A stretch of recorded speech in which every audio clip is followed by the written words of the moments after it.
What is going on, everybody? ZyoniK here, and in today's video we're diving into the Great League with a double ghost line. A little mix-up from the traditional Azumarill double ghost. This time we have Tapu Fini with Shadow Alolan Marowak and Cofagrigus. Don't forget, the Halloween event for Pokemon Go is live right now, and it is the best time to get ghost Pokemon like Trevenant, Cofagrigus, Runerigus, and Sableye. You guys want to get out there and get those Pokemon. Alright, getting into game one, we have Tapu Fini on the lead versus Shadow Swampert. I don't know about you guys, but I have seen a lot of Shadow Swamperts lately, and I actually like it on the lead here against Tapu Fini because Water Gun and Surf just does so much damage. Now, we also got to be thinking critically about what could be in the back, and my guess is going to be something like a Skarmory or a Galarian Stunfisk, maybe even a Sableye back there. So we got to play to shield advantage. We just got one shield right there with Surf, so we're going to go ahead and let this Hydro Cannon go through. Even though it is resisted, that's a Shadow Swampert. It does a lot of damage,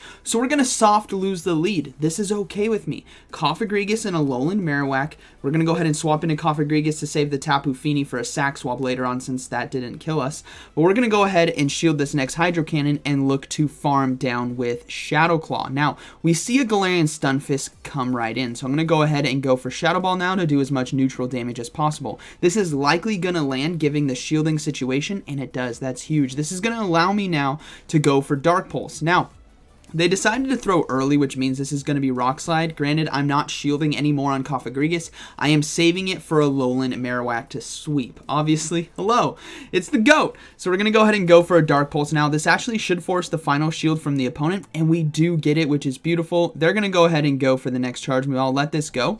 And then I'm coming straight in with Alolan Marowak since my switch clock is back up. And we're going to go ahead and commit to the farm down right here. Now, they do get to another charge move in time, and I'm not sure if this is going to be the hardest hitting move left in the game, but I am going to go ahead and shield it and respect that. You know what?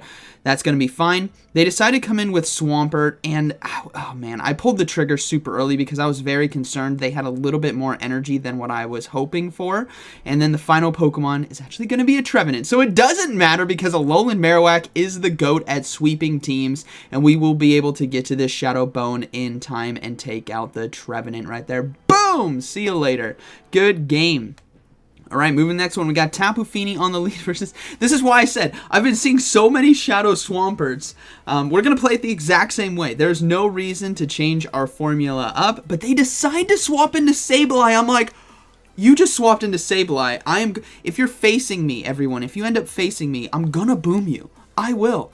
Boom! One shot's the Sableye. Maybe they were thinking that was going to be a Surf or something, but... yeah, no, I don't hold anything back. I go for the booms because it's always so much fun. Now, we're obviously going to go ahead and let Hydro Cannons go through right here. They decided to go for back-to-back, and that's fine. We're treating this just like game one. We're going to come in with Cofagrigus and load up on energy. Now, granted, since Sableye is out of the game, I actually do not have a fear for whatever's on the back line for Alolan Marowak. So we're going to let Cofagrigus tank this Hydro Cannon right here. It's going to hurt, but it's going to be fine. We should be able to farm down. Final Pokemon is going to be Skarmory. Perfect. We're going to go ahead and throw this Dark Pulse, and then we're going to swap into the Alolan Marowak now because it is a it's a Shadow Alolan Marowak with Fire Spin. As you can see, it's chunking the Skarmory. And that's game over. Good game to my opponent right there, but they made a slight mistake, right? Swapping into the Sableye and not shielding that Moonblast. Alright, moving to the next one. We got Tapu Fini now versus Trevenant. Okay, really tough lead right here. We're going to go straight into Cofagrigus right now and look to see what they do.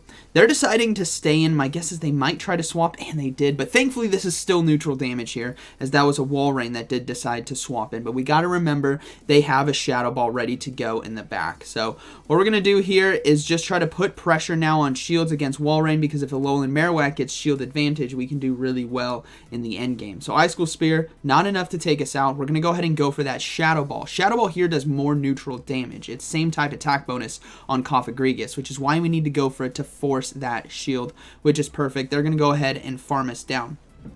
Now, we're going to go ahead and come in with Tapu Fini. I am still concerned. Obviously, Trevenant with loaded energy is going to be very, very dangerous, but my thought process here is if this is an Earthquake from Walrein, I'm swapping into a Alolan Marowak to get ahead on energy, because if I can get more energy on Alolan Marowak, the better matchup I can have against Trevenant.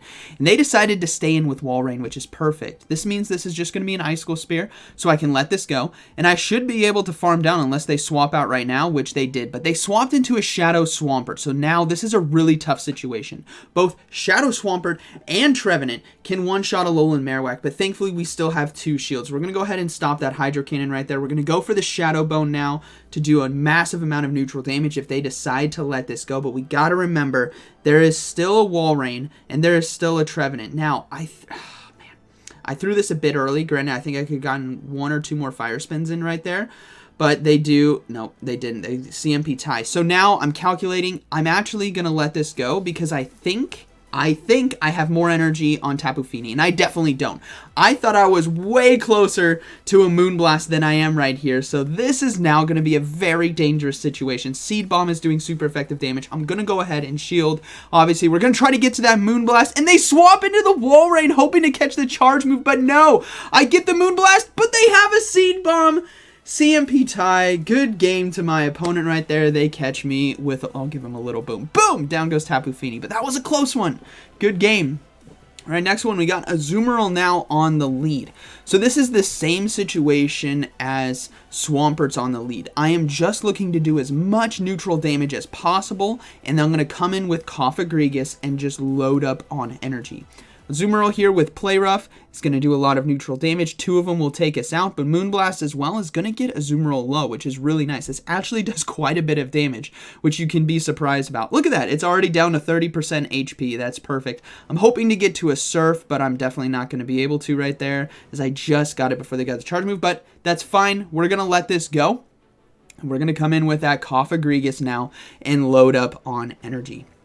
Shadow Claw does a lot of neutral damage right here. I mean, not a lot, right, considering the other moves, but still being able to load up on that much energy is really nice. And I'm going to go ahead and shield right here to stop the Play Rough because I want to have a lot of health on Cofagrigus. I almost have 2 Dark Pulses, so I should be able to get a shield on this back end, which we do see an Altaria come in, which is good. That means there's no Sableye in the back, or tentatively, there's no Sableye in the back because the Sableye would have probably come into this matchup with shield advantage. But I'm going to go ahead and go for the Shadow Ball now that I got a shield with Dark Pulse, and we do land it, which is perfect. This is what you got to do with Cofagrigus when you're doing that neutral damage. In situations where they're most likely going to shield, go for the Dark Pulse, and when you see free opportunities to get as much neutral damage, you got to go for the Shadow Ball like we did against Galarian Stunfisk in a previous matchup, and like we just did against Altaria right here. So we are going to be throwing this Dark Pulse now. They decide to let it go, and I'm going to go ahead and swap into a Alolan Marowak to get ahead on energy, and the final Pokemon is Medicham. Medicham, I am so sorry, but this is the wrong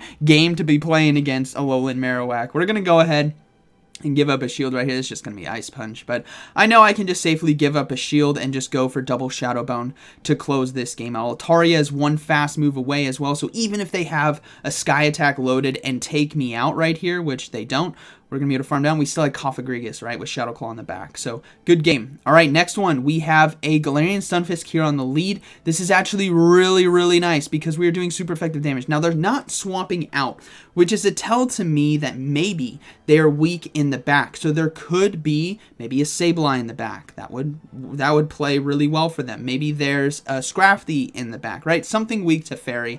So, we're going to go ahead and let this go. It is the Earthquake, but we can survive and Water Gun down. This is perfect right here for us. Now, we got to read what they're coming in with, so we're paying attention to top left. It's going to be a Jump Bluff, and we're going to swap out right away, saving the Tapu Fini. Again, remembering there might be something weak in the back, but no, there actually isn't. There is an Altaria and a Jump Bluff. So, Alolan Marowak is going to take this game for us, hopefully.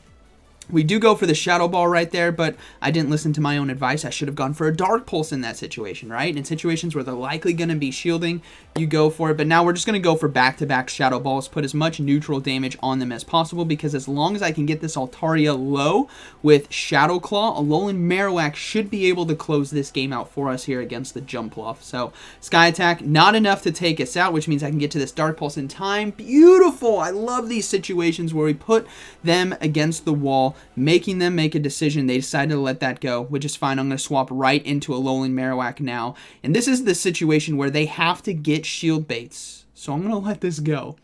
And it's Energy Ball. That was a huge call right there. If that was Acrobatics, thing could have gotten very dangerous very quickly. But thankfully, we called the bait correctly, which is now going to allow us to safely go for double Shadow Bone here to close this game out and double shield whatever charge moves come through right now. Even if this is another Energy Ball, I'm not going to risk it for that biscuit. I'm going to secure the victory here and double shield, as it is just another Energy Ball.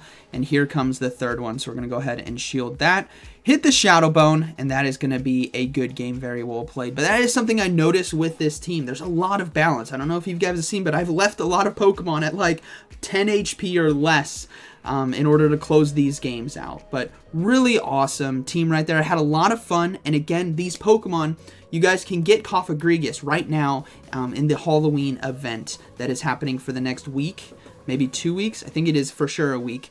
But yeah, Cofagrigus, Shadow Alolan Marowak, and Tapu Fini. So let me know down in the comments what you guys think about this team in these battles, and hope you guys have a great day. Like always, thank you for watching, and I'll see you in the next one.